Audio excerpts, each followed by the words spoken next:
আমি ছোটোবেলা থেকেই পিঠে খেতে খুব ভালোবাসি, যে কোনো পিঠে, বাট তার মধ্যে ফেভারিট হচ্ছে পাটিসাপটা। তাই আজ মকর সংক্রান্তি স্পেশাল ওকেশনে আমি ভাবলাম যে পাটিসাপটা বাড়িতে বানাই আর আপনাদের সঙ্গে রেসিপিটা শেয়ার করে নিই। আপনারা কি জানেন মকর সংক্রান্তি ভারতের বিভিন্ন জায়গায় বিভিন্ন নামে পালন করা হয়? যেমন ভারতের বিহারে একে সংক্রান্ত বলা হয়, উড়িষ্যাতে একে ছোলা বলা হয়, আর আমাদের ওয়েস্ট বেঙ্গলে পৌষ সংক্রান্তি বলা হয়ে থাকে। তবে একটা জিনিস কমন আছে যে প্রত্যেকটা জায়গায় পিঠে বানানো হয়, সেটা আলাদা টাইপের হলো, যে যেরকমভাবে পিঠে বানায়, বাট পিঠেটা বানানো হয় আজকের দিনে। তো আজকের আমি এখানে দেখাবো আমার সব পিঠেই ভালো লাগে, কিন্তু আমার সব পিঠের মধ্যে বেশি ভাল লাগে হচ্ছে পাটিসাপটা। ওই জন্য ভাবলাম আজকের পাটিসাপটা করছি যখন, একটা ভিডিও করাই যাক। তো আমি আমার রেসিপিটা শেয়ার করছি, আপনারা সবাই সঙ্গে থাকুন। সব কোয়ান্টিটি আমি ডেসক্রিপশন বক্সে মেনশন করে দেবো, সেই নিয়ে চিন্তা করবেন না। প্রথমে আমি এখানে 500 গ্রাম চালের গুঁড়ো নিচ্ছি। আমি একটা অন্য জায়গায় শিফট করে নিলাম এটা, কারণ এই জায়গাটা অনেকটা ছোট হয়ে গেছিল। এবার এখানে আমি 250 গ্রাম ময়দা নিয়ে নিচ্ছি। এবারে সুজি নেব 75 গ্রাম। এবার এখানেও আমি 75 গ্রাম চিনি নেব, যদিও বা এখানে 1 কেজি চিনি আছে, আমি এটা মেজার করে কাপে আমি 75 গ্রাম চিনি এখানে নিয়ে নিচ্ছি। অবশ্যই চিনিটা পেস্ট করে দিতে হবে। চিনিটা পেস্ট করে না দিলে অনেক চান্সেস বেশি থাকে যখন আমরা ব্যাটারটা রেডি করে যখন ফাইনালি আমরা পিঠেটা বানাবো, তখন পিঠেটা কিন্তু চাটুতে লেগে যাবে। এবার খুব সামান্য পরিমাণে আমি এখানে নুন অ্যাড করলাম। এবার সব ইনগ্রেডিয়েন্টসগুলো আমি ভালোভাবে মিক্স করে নিচ্ছি। এবার আমি এখানে 1 লিটারের আমুল গোল্ড মিল্ক ইউজ করছি। সেটা আমি একবারে ইউজ করব না, অল্প অল্প করে দিয়ে মিক্স করতে করতে আমি ব্যাটারটা বানাবো। এই ব্যাটারটা বানাতে আমার 1 লিটার দুধ লেগেছে, আর এই দুধটা অল্প অল্প করে দিতে দিতে আমাকে বানাতে হয়েছে, কারণ একবারে দেওয়া যায় না। আর ব্যাটারটা খুব পাতলা হবে না, খুব মোটা হবে না। যদি খুব পাতলা হয়ে যায় তাহলে আবার চাটুর সঙ্গে যখন আমরা ভাজবো, মানে পিঠেটা বানাবো, তখন লেগে যেতে পারে। তো আমি এখানে আপনাদের দেখাবো যে কীরকম মানে মোটা থাকবে বা কীরকম পাতলা হবে জিনিসটা, আপনারা দেখতে থাকুন। ভালোভাবে মিক্স করার পরে যখন কনসিস্টেন্সিটা এরকম আসবে, মানে খুব বেশি মোটাও নয়, খুব বেশি পাতলাও নয়, সেই জায়গায় এসে আমি এটা রেস্টিংয়ের জন্য রেখে দেব মিনিমাম 1 আওয়ার। তার বেশি যদি রাখতে পারেন খুব ভালো, আমার কাছে সময় ছিল না তাই আমি 1 ঘন্টা রেখেছি। এবার অন্যদিকে আমি গ্যাসের ওভেনটাকে অন করে নিলাম। তারপরে আমি একটা কড়াই বসিয়ে দিলাম। এর মধ্যে আমি 500 ml দুধ দিয়ে দিলাম। সেই আমুল গোল্ডই দেবো, একটুখানি মোটা হয় বলে। আমুল গোল্ড দুধটা আমি 500 গ্রাম দিয়ে ভালোভাবে ফুটিয়ে নিলাম।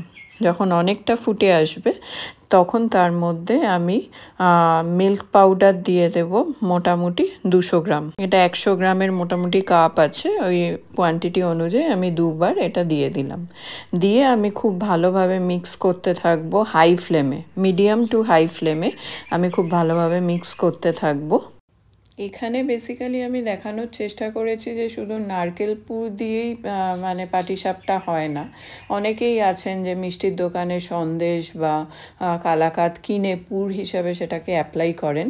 তো এখানে আমি দেখিয়েছি বেসিক্যালি কালাকাঁদ বাড়িতে বানিয়ে পুর হিসাবে কি করে পিঠের মধ্যে অ্যাপ্লাই করবেন। দুধটা যখন জাল দিতে অনেকটা ঘন হয়ে যাবে, এই অবস্থায় আমি একটা হাফ পাতিলেবুর রস এটার মধ্যে দিয়ে দিলাম। পাতিলেবুর রস দেওয়ার কারণে দুধটা আস্তে আস্তে কেটে যাবে। এরকম অবস্থায় 3-4 মিনিট কন্টিনিউ জাল দিতে থাকবো।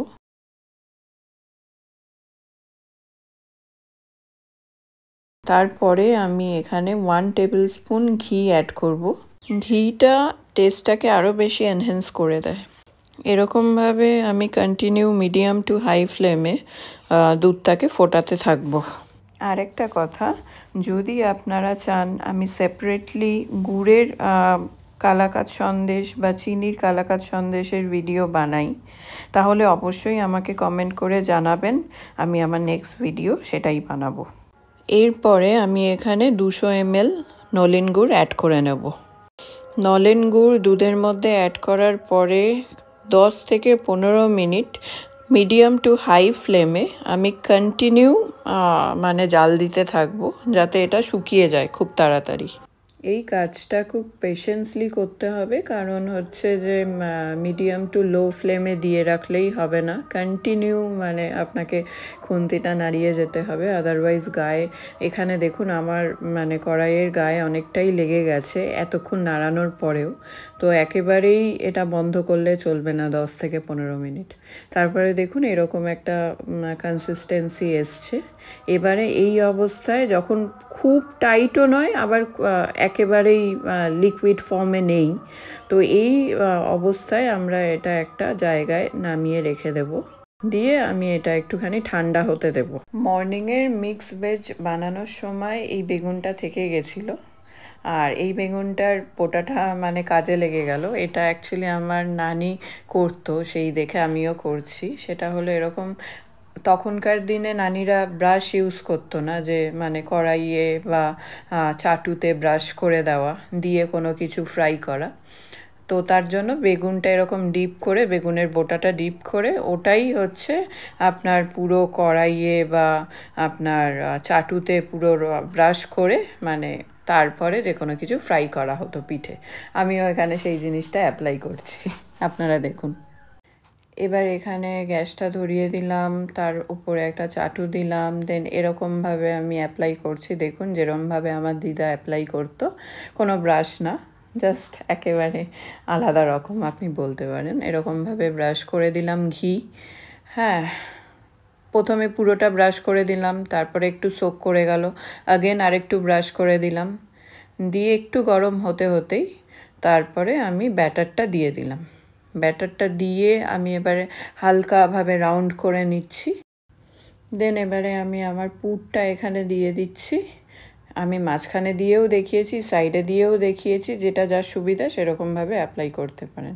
এবারে হালকা হালকা করে ফোল্ড করে এই রেডি হয়ে গেল আমার পিঠে। এরকমভাবে আমি আমার পিঠেগুলো বানিয়ে নিয়েছি। আমি ভিডিও স্পিডটাকে অনেকটাই বাড়িয়ে দিলাম, কারণ ভিডিওটা অলরেডি অনেক লং হয়ে গেছে। আমি এখানে নর্মাল চাটু ইউজ করেছি, কারণ সেরকম একটা লেগে যায় না, কারণ আমি এগুলো মানে রান্নাবান্না করি আর কি, মানে once in a blue moon রান্না করি এরকম ব্যাপার না। তো যারা বিগিনার্স আছেন তারা ননস্টিকের মানে ফ্রাইং প্যানও ইউজ করতে পারেন, তাতে একদমই লেগে যাবে না।